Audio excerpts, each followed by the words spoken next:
अब हमारा प्रसंग चल रहा है भाई, गुरु बिन काहुन पाया ज्ञाना, जो थो था बुस छड़े किसाना। गुरु बिन वेद पढ़े जो प्राणी, समझिन सार रहे अज्ञानी। जो गुरु के बिना सतगुरु, वैसे तो यहाँ सतगुरु शब्द हमने अब कहना पड़ेगा, और सतगुरु बिन काहू न पाया ज्ञाना, जो थोथा भूस छड़े मूड किसाना। और भाई सतगुरु बिन वेद पढ़े जो प्राणी, और समझे ना सार रहे ज्ञानी। ना ब्रह्मा जी को पता, ना विष्णु जी को ज्ञान वेदों का, ना शिव जी को ज्ञान, ना सतयुग के ब्राह्मण, और वो अज्ञान से परिपूर्ण। वर्तमान के इन कलियुगी ऋषि में ऋषि दानंद जैसों की कहाँ अस्तित्व सतिथि होगी, आप अंडरस्टूड आपको। तो इन्होंने भी बैठा दिया, बहुत से समाज को बिगाड़ दिया। अब इस सारे बिगड़े हुए ढांचे को ठीक करना या डेंटिंग पेंटिंग दोनों बहुत कठिन हो। अब इस दास की ड्यूटी लाई है -0 से भक्ति को उठा करके और 100 पर ले जाना है। और ये होगा होगा होगा, पूरे विश्व में परमात्मा का प्रचार होगा, और पूरे विश्व में एक बार कति शांति होएगी। ये हजारों वर्षों तक चलेगी। ना तो आग लगी पड़ी है, किसी ने फुर्सत नहीं, 1 मिनट की चैन नहीं। माया जोड़ने की खातिर कोई सा तरीका हो जा, हो कंड करो, कोई बेईमानी का, ठगी का, बाण भाई का प्रेम रहा ना, पिता पुत्र का वो भाव रहा नहीं है। माया माया दिखाई देती है, रिश्तेदारी में कोई प्यार रहा नहीं। आग लगी पड़ी है, सारे शराबी को अभी छोटी सी बात पे रिश्ते नाते कट ऑफ, कोर्टा में धके खांदे अंडे जा। तो ये कोई जीवन रह रहा है, नरक बना लिया हमने अपने जीवन को। अब हम भक्ति करेंगे और माया से हम दूर होंगे, और माया हंग मिलेगी। माया तो ये तो बाई प्रोडक्ट है इस भक्ति का। अब जैसे किसान गेहूं बोए, गेहूं बीजना उसका उद्देश्य होता है कि मेरा पेट भरे, मेरे बालक भूखे ना रहे। तो गेहूं बीजना उद्देश्य यही है। और लेकिन गेहूं में यो भूसा पहले बने, तूड़ा चारा ये पहले बने और गेहूं बाद में, ये बट नेचुरल है। जैसे गेहूं बना तो गेहूं का तूड़ा यानी भूसा अलग बना और गेहूं न्यारा, तो वो भूसे की भी कीमत, और भूसा से हम इस चारे से तूड़े से अपने पशु पाल लें या उसने बेच दे। तो ये तूड़ा तो भूसा तो पहला मिला है, या माया इस भक्ति में हंग मिलेगी। ये बट नेचुरल है। जो हमने मोक्ष मार्ग रूपी मुक्ति रूपी जो पौधा बोया है गेहूं का, इसमें यहां संसारिक सुख तो तूड़े की तरह पहले मिलेंगे। तो ये बाई प्रोडक्ट है इस भक्ति का, परमेश्वर की सत्य भक्ति का। और हम इस माया के पास धक्के खाते आंड, और यह माया फिर आपके पीछे होगी। ये सत्कर मान लेना, क्योंकि परमात्मा के वो फार्मूले हैं। ये ऐसी भक्ति है कि इसमें बिना मांगे आपको भगवान दिया करेंगे। गीता जी अध्याय नंबर 3 के श्लोक नंबर 10 से लेकर 15 में इसका सारांश बताता है ये दास। इसमें ये बताया है कि भाई जो जिनको मनुष्य जीवन प्राप्त है और संस्कार से आपको जो पैसा मिला है, धन मिला है, उसमें से जो व्यक्ति धार्मिक अनुष्ठान में शास्त्र अनुकूल परम संत के माध्यम से नहीं लगाता, वो पापी आत्मा है। इसलिए तुम सभी धार्मिक अनुष्ठान करो, यज्ञ करो, यज्ञों के द्वारा इन देवताओं को उन्नत करो, और उन्नत यानी बड़े हुए देवता फिर तुम्हें उन्नत करें, और आपको बिना मांगे ही ये देवता इच्छित भोग देते रहेंगे।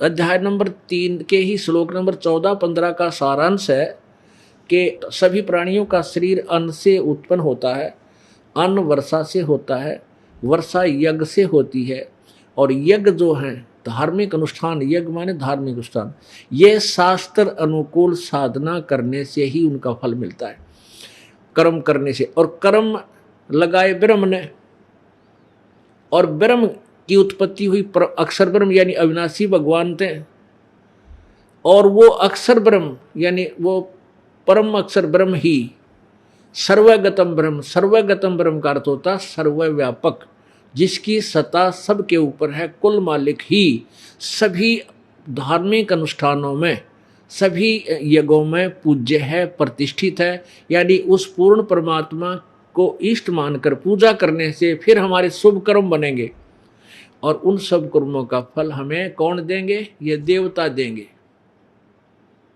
ब्रह्मा विष्णु महेश हमें फल देंगे। ये गीता जी अध्याय नंबर 3 के श्लोक नंबर 10 से लेकर 15 का ये आशय है, सारांश है। अब पुण्यात्माओं देखिएगा थोड़ा सा। अब गीता जी अध्याय नंबर 3 के 10 से लेकर 15 तक ये श्लोक पढ़ देंगे अपन, और फिर देखना कैसा निर्णय होगा। ये है श्रीमद् भगवत गीता। राइटर है, अनुवादक है जयदयाल गोविंद का, गीता प्रेस गोरखपुर से प्रकाशित है। इसके अध्याय नंबर 3 पर हम आते हैं। अध्याय नंबर 3 श्लोक नंबर 10। प्रजापति ब्रह्मा ने कल्प के आदि में यज्ञ सहित प्रजाओं को रचकर उनसे कहा कि तुम लोग इस यज्ञ के द्वारा वृद्धि को प्राप्त हो, और यह यज्ञ तुम लोगों को इच्छित भोग प्रदान करने वाला हो। 11वां, यज्ञ के द्वारा देवताओं को उन्नत करो, और वो देवता तुम लोगों को उन्नत करे। इस प्रकार निस्वार्थ भाव से एक दूसरे को उन्नत करते हुए तुम लोग परम कल्याण को प्राप्त हो जाओगे। 12वें में, यज्ञ के द्वारा बढ़ाए हुए देवता तुम लोगों को बिना मांगे ही इच्छित भोग निश्चय ही देते रहेंगे। इस प्रकार उन देवताओं के द्वारा दिए हुए भोगों को जो पुरुष उनके बिना दिए, अप्रदाय माने बिना दान किए भोगता है, वह चोर है, सतेन चोर, भगवान का चोर है। और 13 में क्या लिखा है? यज्ञ से बचे हुए अन्न को खाने वाले श्रेष्ठ पुरुष सब पापों से मुक्त हो जाते हैं। जो पापी लोग अपना शरीर पोषण करने के लिए ही अन्न पकाते हैं, अर्थात भोजन बनाते हैं, वे तो पाप ही खाते हैं। 14 और 15 का इकट्ठा अनुवाद किया है। संपूर्ण प्राणी अन्न से उत्पन्न होते हैं। अन्न की उत्पत्ति वृष्टि से होती है, और वृष्टि यज्ञ से होती है। वृष्टि माने वर्षा, और यज्ञ यानी धार्मिक अनुष्ठान विहित कर्मों से यानी शास्त्र अनुकूल कर्मों से ही उत्पन्न होते हैं। और कर्म समुदाय को तो ब्रह्मो उद्भवम, इन्होंने ब्रह्म का अर्थ लिख दिया, वेद से उत्पन्न नहीं, यहाँ लिखना था ये कर्म जो है ब्रह्म से उत्पन्न हुए। अपुण्य आत्माओं, हम काल के लोक में फंसे, तो यहाँ वर्क डन में लगा में हम मजदूर बन गए, और वहाँ सतलोक में हमें बिना कर्म किए सब कुछ सामने रखा था। हम उस भरी थाली का लात मार के, ठोकर मार के, इस काल की गेल यहाँ आगे, यह हमारी के दुर्गति कर दी से। यहाँ तो कर्म करने से ही फल मिलेगा, और वहाँ निष्कर्मता सिद्धि हमें मिलेगी, वहाँ बिना कर्म किए हमें फल मिलता था। तो हम काल के जाल में आए तो हमें कर्म करने पड़े। इस ब्रह्म ने हमारा, काल ने हमारा कर्म लगाए। तो यहाँ लिखा है कर्म ब्रह्मोद्भव, यानी कर्म इस काल से उत्पन्न हुए। यहाँ आगे तो इसने कर्मों का विधान बना दिया, ऐसे करेगा ऐसा फल, ऐसे करेगा ऐसा फल। ये देखना अध्याय नंबर 3 ये यहाँ चल रहा है कि यज्ञ विहित कर्मों से उत्पन्न होने वाले हैं, और कर्म समुदाय को तू ब्रह्मोद्भवम, ब्रह्म माने वेद, वेद से नहीं ब्रह्म से उत्पन्न हुए जान, वेद से उत्पन्न, और ब्रह्म को इन्होंने वेद लिख दिया, ब्रह्म का अर्थ तरह के जो वही ब्रह्म यानी ब्रह्म को, या ब्रह्म लिखो, इस काल को, ज्योति निरंजन को, क्षर पुरुष को, अविनाशी परमात्मा से, अविनाशी परमात्मा से उत्पन्न हुआ जान। इससे सिद्ध होता है कि सर्वगतम ब्रह्म, सर्वगतम ब्रह्म, यो जिसके अविनाशी परमात्मा जिससे ब्रह्म भी उत्पन्न हुआ, इससे सिद्ध होता है कि सर्वगतम ब्रह्म अर्थात सर्वव्यापी परम अक्षर परमात्मा यानी परम अक्षर ब्रह्म सदा ही यज्ञों में प्रतिष्ठित है, उसी को इष्ट मानकर पूजा की जाए तो तुम्हारे शुभ संस्कार बनेंगे। अब फिर आइएगा, देखिएगा ये उल्टा लटका हुआ संसार रूपी वृक्ष।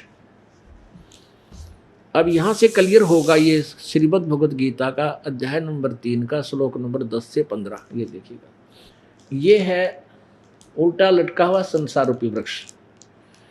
गीता जी अध्याय नंबर 15 के श्लोक नंबर 1 से 4 और 16, 17 का आशय है।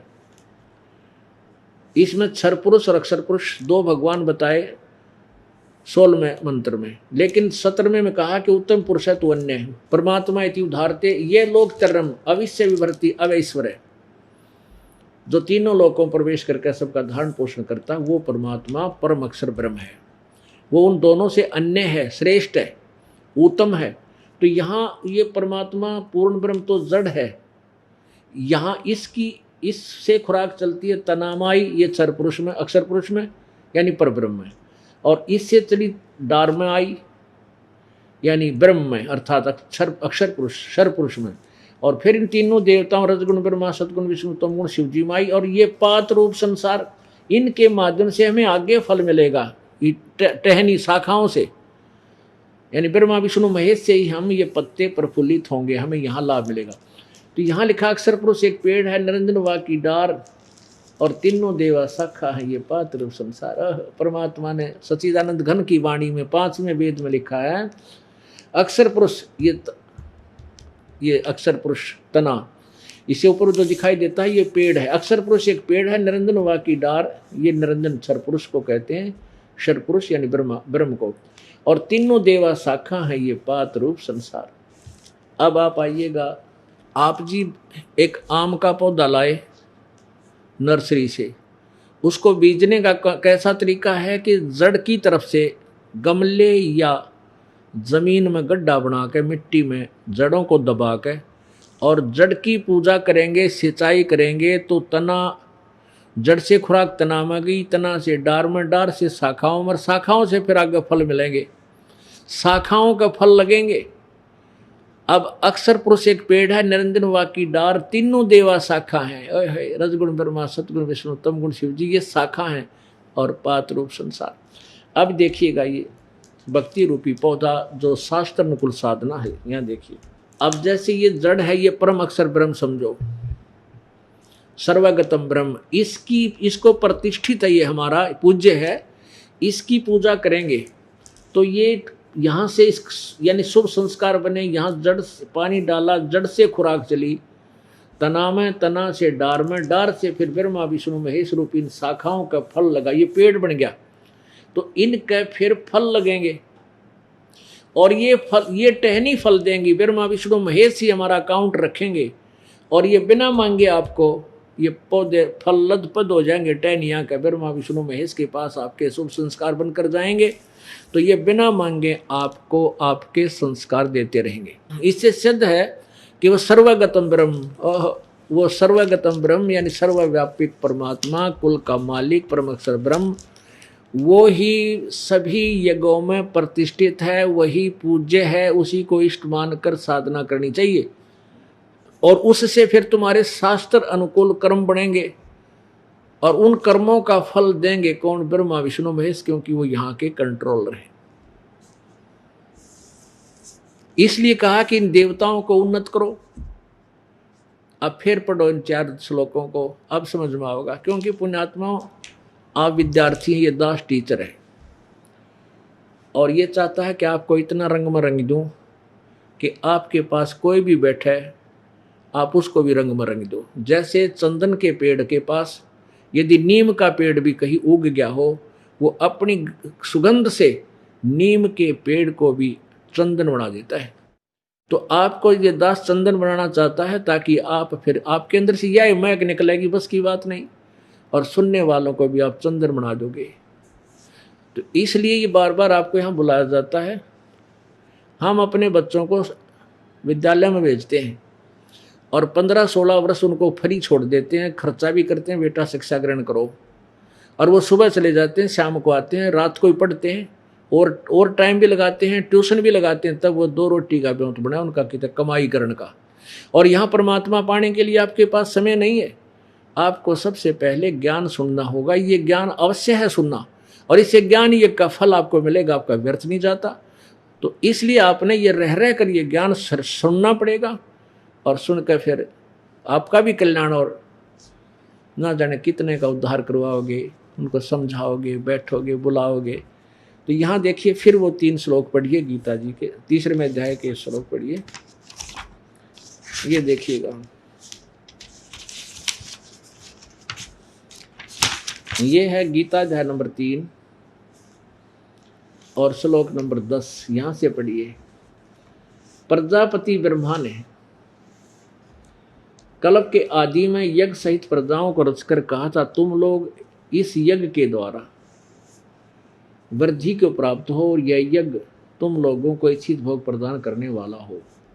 11वें में कहा, इस यज्ञ के द्वारा देवताओं को उन्नत करो। यज्ञ माने धार्मिक, शास्त्र अनुकूल धार्मिक अनुष्ठान। इस यज्ञ के द्वारा देवताओं को उन्नत करो, और ये देवता तुम लोगों को उन्नत करें। इस प्रकार निस्वार्थ भाव से एक दूसरे को उन्नत करते हुए तुम लोग परम कल्याण को प्राप्त हो जाओगे। 12 में, यज्ञ के द्वारा बढ़ाए हुए देवता तुम लोगों को बिना मांगे इच्छित भोग अवश्य ही देते रहेंगे।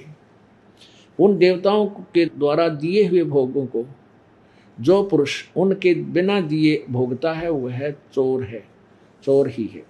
अब आपके समझ में आया कि यज्ञ के द्वारा बढ़े हुए देवता, शास्त्र अनुकूल साधना हम करेंगे, जड़ की पूजा करेंगे, तो हमारे ये देवता यानी ब्रह्मा विष्णु महेश जैसे पौधा हमने बोया भक्ति रूपी, तो जड़ की पूजा करेंगे, ये टहनियाँ बड़ी हो जाएंगी, पेड़ बन जाएगा, और फिर इनका लद पद हो जाएंगे फलों के। तो कहते हैं ये बढ़े हुए देवता यानी हमारे शुभ संस्कार ब्रह्मा विष्णु महेश जी के पास जाएंगे, उनके पास हमारा बहुत गुड अकाउंट हो जाएगा। फिर वो बिना मांगे, जैसे पेड़ का फल लग जाते हैं टहनियाँ गए, बिना मांगे आप पर टूट टूट पड़ा करें, और तोड़ के खा ले जब खा ले, यानी इतने फल लग जाते हैं, वो बिना मांगे देंगे, अपने आप फल लगेंगे उनको। तो ये यज्ञ के द्वारा बढ़े हुए देवता, ये देखिए, अक्षर पुरुष एक पेड़ है, निरंजनवा की डार, और तीनों देवा शाखा हैं, ये पात्र रूप संसार। ये हैं वो देवता, रजगुण ब्रह्मा सतगुण विष्णु तमगुण शिव जी। ये इस शास्त्र कुल साधना से बढ़ेंगे, पेड़ बन जाएगा, फिर इनका अपने आप फल लेंगे, बिना मांगे ये अपने आप आपको फल दिया।